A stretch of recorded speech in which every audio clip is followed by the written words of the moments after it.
Hi guys, this is me, Chang. I hijacked Tyler's channel. I'm here today taking over his channel to conduct this long-awaited interview that you guys have been talking about all the time. How we got to know each other. All right, Tyler, tell us about our first interaction. So, the way that we first interacted was on a dating app called OkCupid. I was out of a relationship for about a few months, and I was on the dating apps like Tinder and OkCupid, and I found your profile and thought you looked really cute, and then I sent you a message and you replied, and I noticed that talking to you was a little bit different than talking to most Vietnamese women that I would meet on the dating apps, because you seem to be a little bit more, I guess, fluent in English. I remember you asking for a movie recommendation, and I mentioned one of my favorite movies, Casino, with Robert De Niro and Joe Pesci, and you watched it, and I thought that was really cool that you did that, and you said you liked it, so I thought we kind of bonded over that a little bit. Yeah, I remember that movie. It was long, it's so long, 3 hours, but I enjoyed watching the movie, and I did watch the entire movie. I didn't just say it, or I didn't just read a brief review of the movie to love you. I remember at that time I wanted to meet you, but you were in your hometown, Phan Rang, and you wouldn't be back for a couple of weeks. So I remember telling you to message me when you get back, because I'd like to go out with you sometime, and you're like, all right, cool. And then a couple of weeks went by and I never got a message back. So I messaged you again because I thought I really want to meet that girl Trang. So I messaged you back, and then you said, oh yeah, I just got back today, so we plan to meet up. Sounds like a good romance. So do you remember the first time we met? No, I don't. No, I'm kidding. Of course I do. We made plans to meet at a bar/restaurant in District 2 in Tao Dien, called, what was that place called? Hold on. It was a Korean. It was a Korean place, right? Yeah, Hem Chill, like a Korean themed bar restaurant. And I was a little bit late. I felt kind of bad. Maybe I didn't do my hair or something in time. But you waited like about 15 minutes for me to arrive. But I got there and I met you, and you were prettier than you were in your pictures. And we met at the bar together, had some beers, and we talked a lot. And I was able to have like really deep and intelligent, fluent in English conversations with you, which I found very attractive. I remember telling you that you were really funny and that you should put that on your dating profile.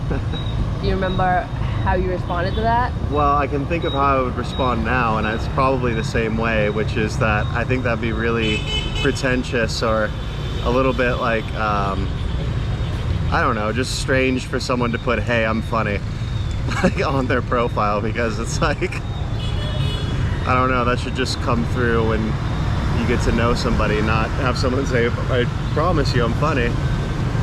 It's like saying, hey, I'm attractive. The real answer was that you were nervous about, you didn't want to set the expectation of you being funny and then being put into a situation where you don't perform quite as well as anticipated. Oh. Which was a brilliant answer. I can assure you though that you were really funny. Thank you. So to touch on that a little bit, how do you feel when at the time when you first met me, were you nervous? Were you, you know, apprehensive? Because you came across as being really chill and confident. Well, we met at Hem Chill, so I knew I had to get into a chill vibe. Otherwise, I would totally throw off the vibe of the place. I think I did have like a beer or two before I came out. Just kind of like take the edge off because I was pretty nervous. I knew just from messaging you that talking to you is different than talking to most Vietnamese women that I had met, you know, in the past, because I had already lived here for like 3 years before I met you.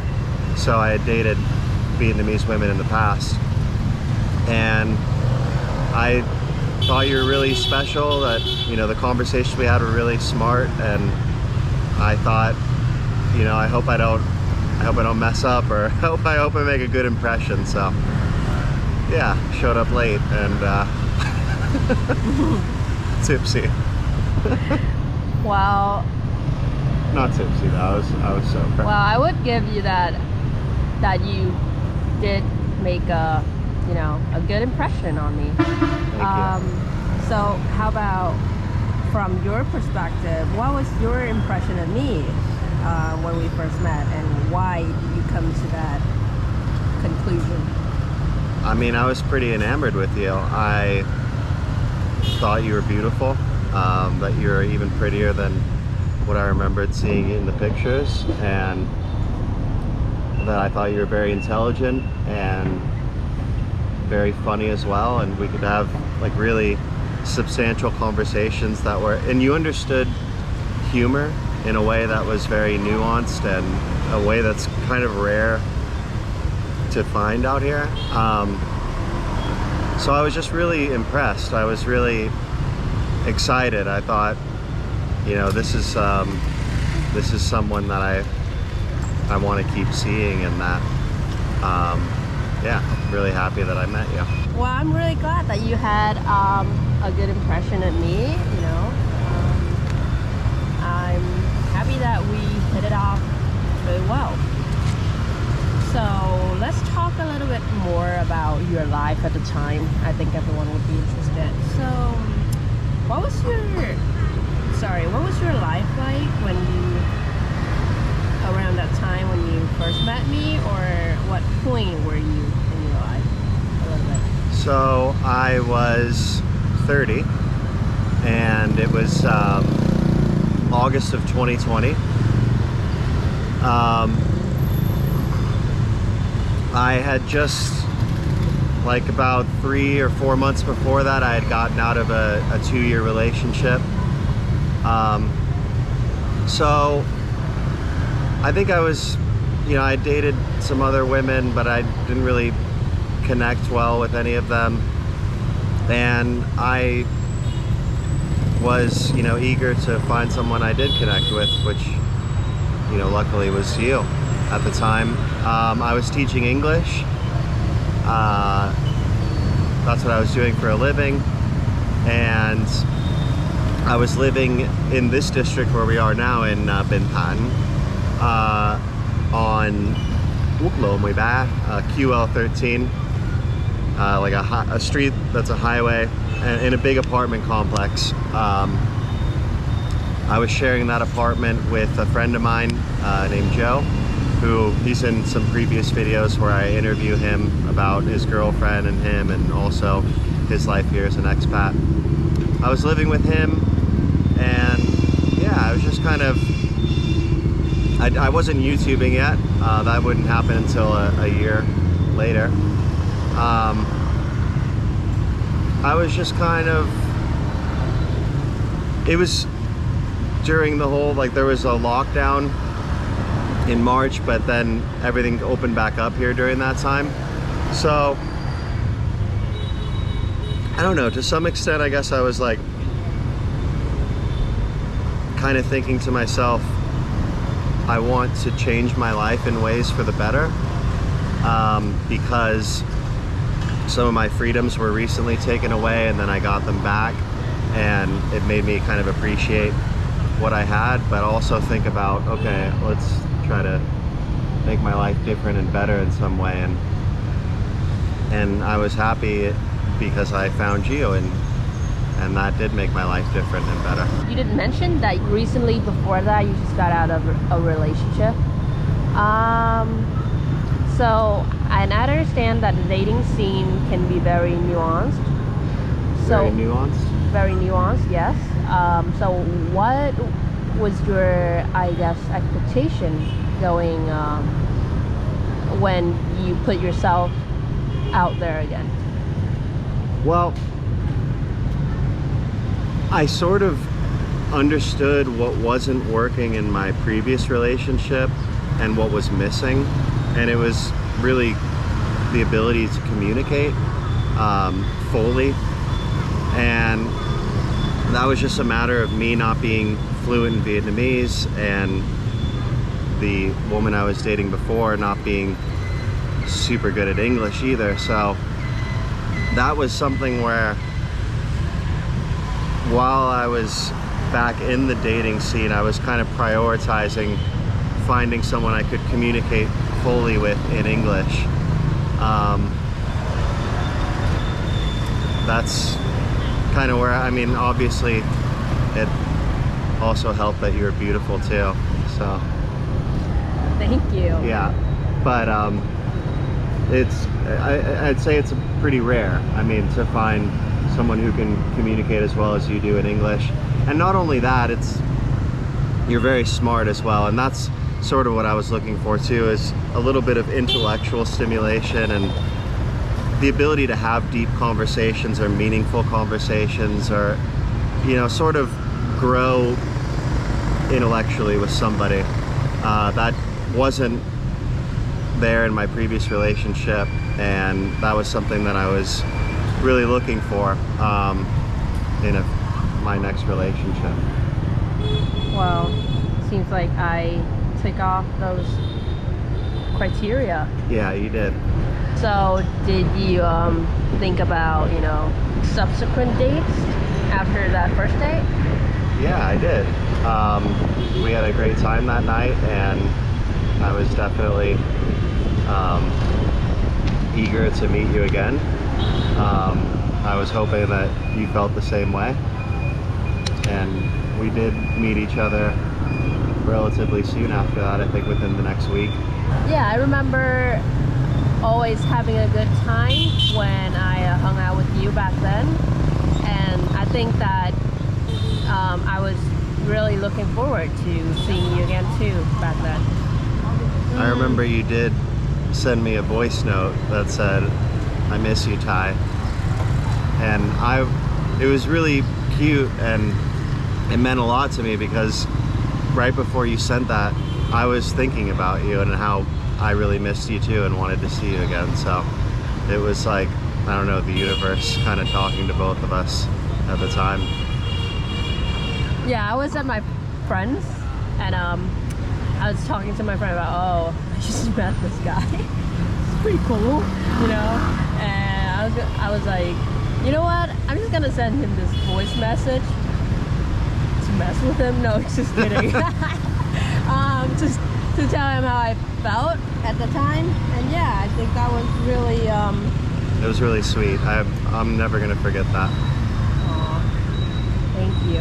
That was a meaningful moment for me as well. Let's see. I'm more interested in your dating life in general. What were you looking for, really? I know this is some sort of a stereotypical question, but what were you looking for at the time in terms of like relationship or, you know, casual relationship, stuff like that? I think at the time I was ultimately looking for a serious relationship with someone like yourself that, I guess, as you put it, ticked those boxes of, you know, smart, able to communicate well, pretty. But I wasn't really like eager to jump into a long-term relationship with just anybody. So it was, I guess I was just in a state of like, Casually looking. yeah, just I'll put myself out there, but I don't have any like, I'm not going to try to force it with someone or something that's not there. And I guess that's kind of how I would approach dating at any time in my life. I think that's the most reasonable and wise way to do it. I think a lot of people have this strange tendency to like, every single person I talk to or meet has to be my future wife or husband, and I don't think that's the case. I mean, you should meet someone, see how you get on, and Yeah, that makes sense. So, what was your dating app experience? How do you feel about the dating app market in Vietnam and in general? well, I'll say here in, I started using dating apps about 10 years ago, or maybe 11 years ago in America. And then once I got here, I used them as well. I would say as a foreigner here, they're really good. I don't know, I can't speak on how it is for local Vietnamese men, but as foreign men, you do get a lot of attention on the dating apps. And using the dating apps is really kind of an essential way for most foreigners to even meet Vietnamese women that are open to dating a foreigner because they see the picture, okay, there he is, he's not Vietnamese. And then also able to speak some English, like, okay, here we go, I'm going to communicate in English with this person. Because the fact is that 99% of foreigners here don't speak Vietnamese at all. So using those dating apps can kind of break the ice and just kind of filter out everyone who is not interested, and down to a portion of women who are interested in a potential relationship with a foreigner. So the dating apps are really essential here, and they work really well, especially here in a bigger city like Saigon. That's some good insight. Would you say that dating apps are the most efficient way to meet people who you might be interested in romantically? Yeah, I think so, for sure. I think not only here in Vietnam, but it seems to be the case basically everywhere in the world, that a lot of our world is digital now, and we live a lot of our lives online. So the ability to meet or interact with potentially several thousand to several million people through an app is a lot more efficient, I think, than like traditional forms of meeting, where it would be like, oh, go to a bar and meet somebody, or go out to a park or the gym or something and meet somebody. And those are cool too. I mean, that's still a thing. But I would say, especially here where there's a language barrier in Vietnam between, like, with a foreigner and a Vietnamese person, the dating app kind of breaks the awkwardness that you might find, like, hey, I see this girl that I'm interested in, but neither of us can communicate with each other because neither of us speak each other's language. So yeah, I mean, that could be a very awkward situation, trying to approach someone out of the blue like that. Yeah, I think dating apps are an efficient thing in all the world, and here in Vietnam. So let's zoom out a little bit. What are your thoughts on the dating life here in Vietnam, you know, as a bigger picture, not only, you know, dating apps experience and stuff like that? Well, I think I can only speak from the perspective of a foreign man, so I will speak from that perspective. The dating apps, or sorry, the dating scene here, I think is really good. I think if you ask a lot of foreign men why they choose to stay here, they would probably list that as one of the main reasons, that Vietnamese women are beautiful, wonderful, just very kind, and yeah, great partners.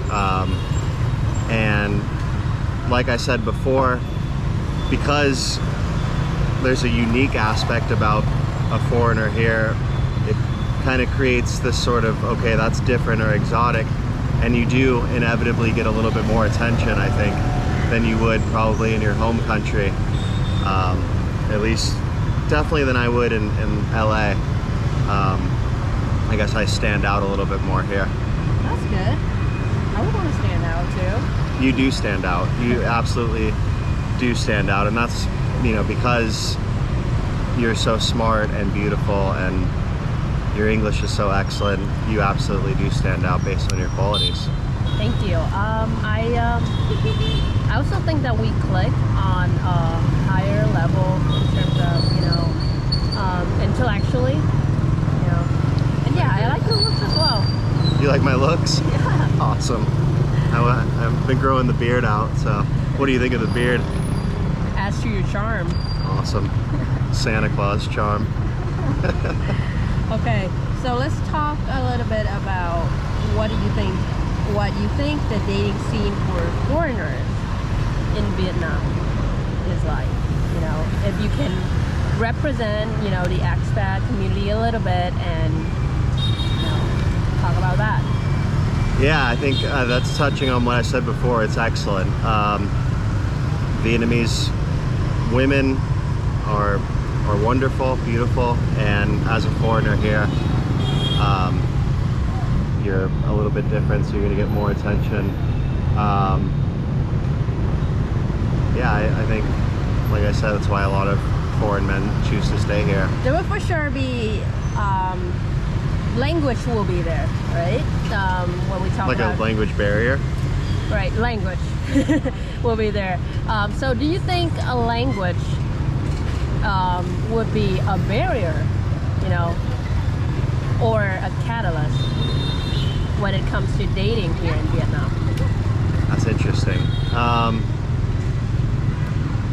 So I think in a way, it's an obvious barrier for obvious reasons. It's difficult to communicate with somebody who doesn't speak the same language as you.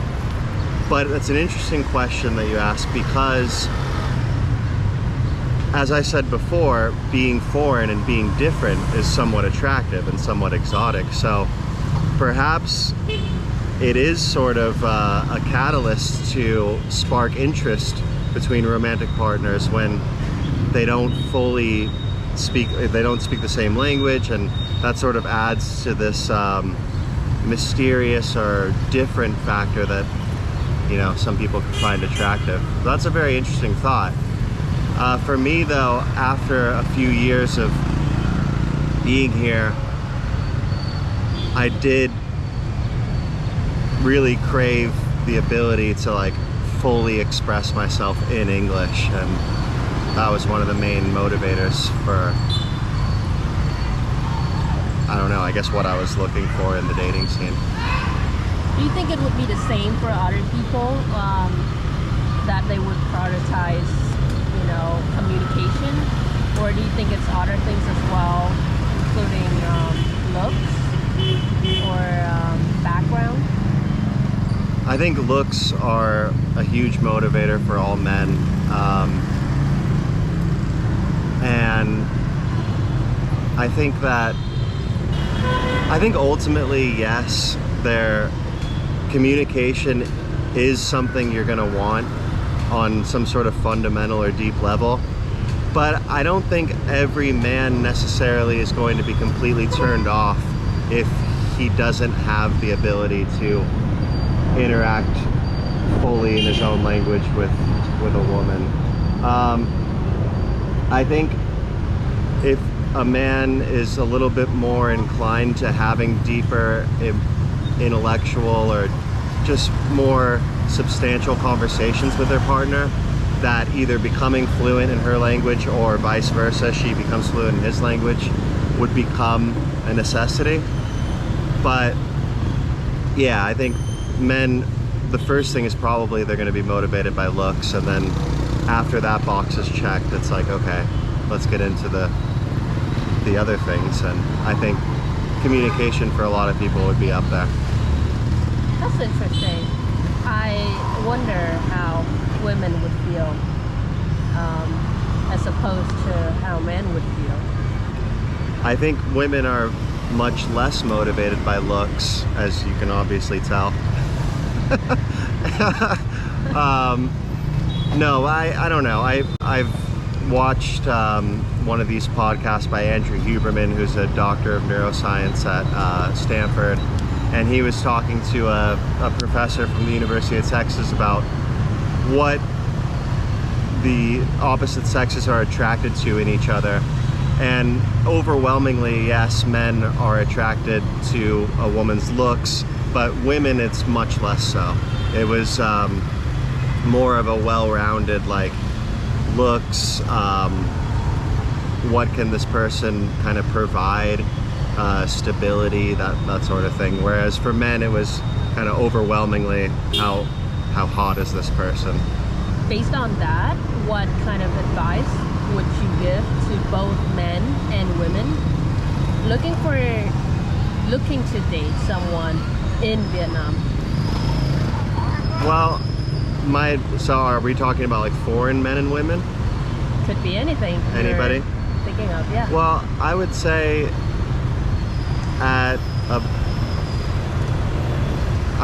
definitely try to figure out what it is that you want out of a relationship, or what it is you're looking for in a romantic partner.